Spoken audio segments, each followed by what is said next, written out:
నిజంగా ప్రతిపక్ష హోదా ఇచ్చినా ఆయనైతే అసెంబ్లీకి రాడు అని పందేలు కడుతున్నారు. ఎన్ని రూపాయలకో తెలుసా? 11 రూపాయలకి.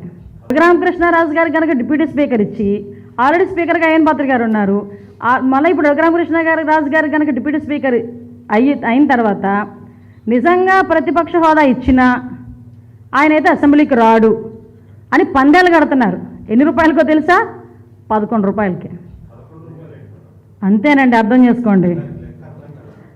లెక్క అర్థం కాలేదా? వాళ్ళు ఎందుకు లెక్క అర్థమవుతుందండి, కొంచెం ఇండెప్త్కి వెళ్తే అన్ని లెక్కలు అర్థమవుతాయి, అన్ని లెక్కలు తేలుతాయి.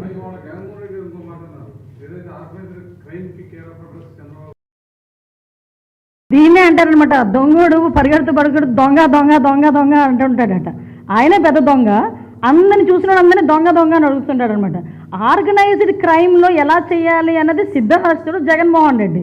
దానికి ఇప్పుడు నేను చూపించా.